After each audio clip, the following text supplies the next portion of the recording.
দেশের রাজপথ আবারও রক্তাক্ত। ইনকিলাব মঞ্চের অন্যতম সংগঠক ও ঢাকা ৮ আসনের সম্ভাব্য সংসদ সদস্য প্রার্থী শরীফ ওসমান হাদী গুলিবিদ্ধ হয়ে বর্তমানে মৃত্যুর সঙ্গে পাঞ্জা লড়ছেন। তার অবস্থা আশঙ্কাজনক। এই ঘটনার পর দেশ জুড়ে নেমে এসেছে শোক, ক্ষোভ আর উৎকণ্ঠা। প্রকাশ্য দিবালোকে সংঘটিত এই হামলা এখন জাতীয় আলোচনার কেন্দ্রে। জুলাই অভ্যুত্থানের সম্মুখ সারির যোদ্ধা হিসেবে পরিচিত শরীফ ওসমান হাদীকে লক্ষ্য করে গুলি চালানোর ঘটনাকে অনেকে দেখছেন পরিকল্পিত হত্যা চেষ্টা হিসেবে। সময় তখন দুপুর। জুমার নামাজ ও প্রচারণা শেষে রিকশাযোগে নিজ গন্তব্যে যাচ্ছিলেন হাদী ও তার সহযোগীরা। বিজয়নগর এলাকায় পৌঁছা মাত্র একটি মোটরসাইকেল থেকে তাকে লক্ষ্য করে গুলি চালানো হয়। মুহূর্তেই রক্তাক্ত অবস্থায় রাস্তায় লুটিয়ে পড়েন শরীফ ওসমান হাদী। পরে তাকে দ্রুত হাসপাতালে নেওয়া হয়। চিকিৎসকদের ভাষ্য অনুযায়ী তার শরীরে একাধিক গুলি বিদ্ধ হয়েছে। অবস্থা অত্যন্ত সংকটাপন্ন। হাদীকে ডামেক থেকে এভার কেয়ার হাসপাতালে নেওয়া হয়েছে। শরীফ ওসমান হাদীর নাম ইনকিলাব মঞ্চের আন্দোলনের সঙ্গে ওতপ্রোতভাবে জড়িয়ে আছে। রাজপথে তার কণ্ঠ ছিল প্রতিবাদের ভাষা। ঘটনার খবর ছড়িয়ে পড়তেই সামাজিক যোগাযোগ মাধ্যমে নেমে আসে শোক ও ক্ষোভের ঢল। বিভিন্ন রাজনৈতিক দল, নাগরিক সমাজ ও সংস্কৃতি কর্মীরা এই হামলার তীব্র নিন্দা জানিয়েছেন। আমাদের উসমান হাদী ভাইও বিদায় নিয়ে নিয়েছে অনেক আগেই।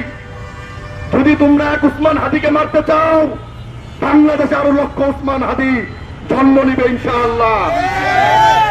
আজকে হাদীর উপর বন্দুকের মাধ্যমে, বন্দুকের গুলির মাধ্যমে যে মেসেজ, যে পরাশক্তি দিতে চায়, আমরা তাদেরকে বলতে চাই, আমাদের পক্ষ থেকে রিপ্লাই মেসেজ শুনে না। এক হাদীকে তোমরা দমাতে পারলেও লক্ষ হাদীকে তোমরা দমাতে পারবে না। আমরা শরীফ ওসমান হাদী ভাইয়ের জন্য দোয়া করছি, আল্লাহ যেন অনতিবিলম্বে তাকে আমাদের মাঝে ফিরিয়ে দেয়। প্রশ্ন উঠছে, কারা এই হামলার নেপথ্যে? আইন শৃঙ্খলা বাহিনী জানিয়েছে ঘটনার তদন্ত চলছে। একজনকে আটক করা হয়েছে, যার ছবি ইতোমধ্যে প্রকাশ্যে এসেছে। একদিকে হাসপাতালের নিবিড় পরিচর্যা কেন্দ্রে জীবন মৃত্যুর সন্ধিক্ষণে একজন আন্দোলন কর্মী, অন্যদিকে রাজপথ ও অনলাইন জুড়ে প্রশ্ন, উদ্বেগ আর প্রতিবাদ।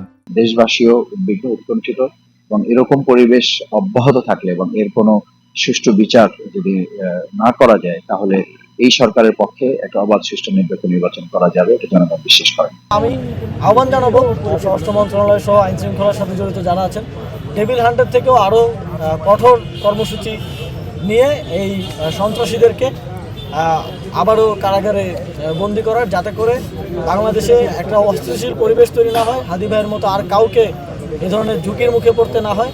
শরীফ ওসমান হাদী বেঁচে থাকবেন কিনা তা নির্ভর করছে আগামী কয়েকটি সংকটময় ঘণ্টার উপর। বাংলাদেশের রাজনীতিতে সহিংসতা নতুন নয়, তবে প্রতিবারই নতুন করে প্রশ্ন উঠে, এই সহিংসতার পথ কোথায় গিয়ে শেষ হবে? ইনকিলাব মঞ্চের সংগঠক শরীফ ওসমান হাদী আজ হাসপাতালের বিছানায় মৃত্যুর সঙ্গে লড়ছেন। আজ হাদী, কাল হয়তো আপনি। পরশুকে দেশের নাগরিকদের নিরাপত্তা নিশ্চিত করতে সরকারের সক্ষমতা ও দায়বদ্ধতা নিয়েও এখন জনমনে উঠেছে গুরুতর প্রশ্ন। আশিক আরেফিন, ঢাকা জার্নাল।